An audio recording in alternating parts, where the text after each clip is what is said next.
Hello and welcome to the Tarkus Zone. Thank you for joining me. Today we're going to be discussing the game Beyond the Fringe. Let me tell you what the description is, and then we'll move on from there. So welcome to Beyond the Fringe, a single-player action adventure set in a sci-fi universe with over 7 different handcrafted maps to explore, fight, fly, loot, mine, and craft your way through each world, searching for your mother and discovering the truth about the dangers looming over the galaxies. This game releases on February 28th of 2024, so just a few days from now. It's going to be $9.99 American. All right, with all that said, I was kindly sent a CD key or Steam key for this game. I got an email late last night. The development team, which is a husband and wife team, that I'm not sure if they're doing this as a hobby or if they're doing it as a start to a business, but they spent a year learning Unreal Engine, is my understanding, and self-teaching themselves what they needed to do to develop this game. They sent me the key. They said, Tarkus, we enjoy your YouTube content. Will you please play our game and let us know what you think?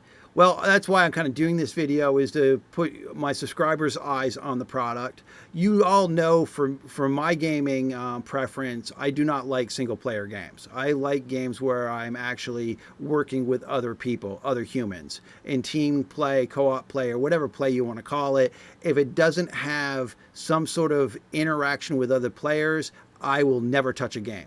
But I did play this game just because they were kind enough to send me the key, right? I mean, why not? I'm not going to be an elitist and say, look, I'm not going to bother to do this.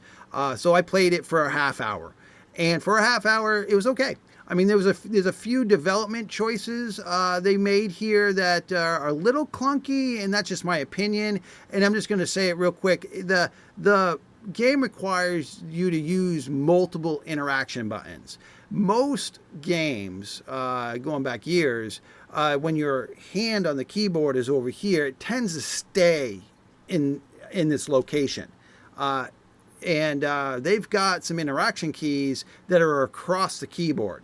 So when you want to interact with something, you might have to hit the P command or the O command. And we're talking interaction, meaning that you'll be doing it a lot, because I think at one point I had to hit the P to open a door. I had to hit the F to do something else. I had to hit the E, and they didn't normalize it just on one key. So it's a reach across. It's kind of clunky in my opinion, and I'm not really sure why they did it that way. I don't know why their interaction button is broken up into 3 buttons. Maybe it's because of the console support. I'm not really sure.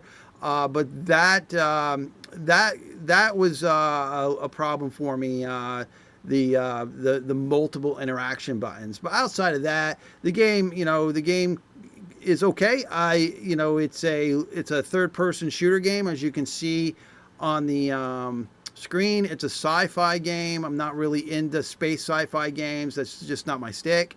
And I'm definitely not into puzzle games. And there's definitely puzzles in this game that you have to solve to move forward in your progress. And I'm just not into that. The graphics are okay. I mean, you can see them for yourself. The one thing I would say is their dialogue, or their boxes. Let me see if I can bring it up here on the screen. I think it's about this far in the video. Let me just bear with me for a second so you get a better understanding of what I mean. The other thing, I thought it was early on in the video. Maybe it's in the second video around this. Yeah, right here. Okay, this is where I wanted to be. So the dialogue boxes, or the UI boxes, are all kind of tiny, and the language, or the English that you read off them, is kind of tiny, and so it's really small. And I play my games on a 72-inch monitor that's in front of me, that's about 8 feet away. I got another 68-inch monitor over here, and I got another 60-inch monitor over here. But my main monitor is in front of me. So I had to do some squinting to read some of the dialogue boxes. So you do need to be prepared for that. But overall, I mean, if you like sci-fi games and single player, then this game, I think, will be for you. Let me just look at a couple more of these pictures here, see if it I mean, the worlds look colorful, so you can tell that they put a lot of love in the world environments. The graphics remind me of ESO, Elder Scrolls Online. And it's not Skyrim, obviously. So it's the graphics are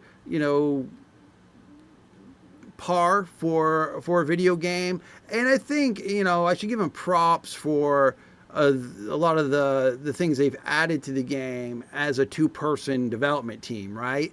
And for somebody who's self-taught themselves and put the time in and the work in to get to here, I go back to the day where I used to work with Paramount doing Starfleet command games, and years ago, and BioWare. I did a lot of projects with BioWare back in the early 2000s, and the graphics here kind of remind me of the graphics then, and that's not always.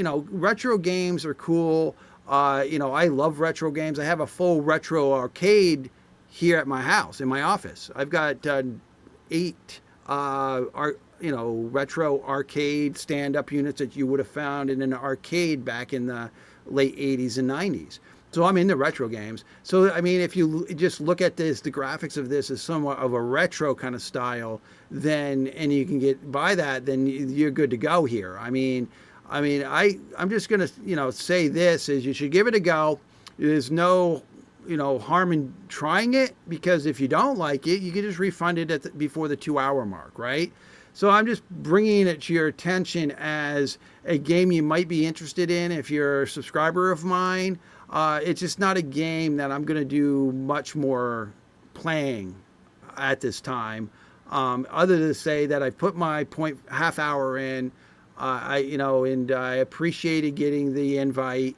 If they were asking me to test it, I would be all into testing it and sending them bug reports and whatnot. But they're telling me that they're not releasing it in early access. It's not a demo. So when it comes out on the 28th, it's the full release. So they're just putting it as it is. So I guess if people find bugs in the game, they could probably report them through the Steam forums. I did not see a Discord link for them here on their page. They might add that later on, so you can contact them through Discord. But here it is, folks, Beyond the Fringe. All right, well, thank you for joining me, and this has been the Tarkus Zone.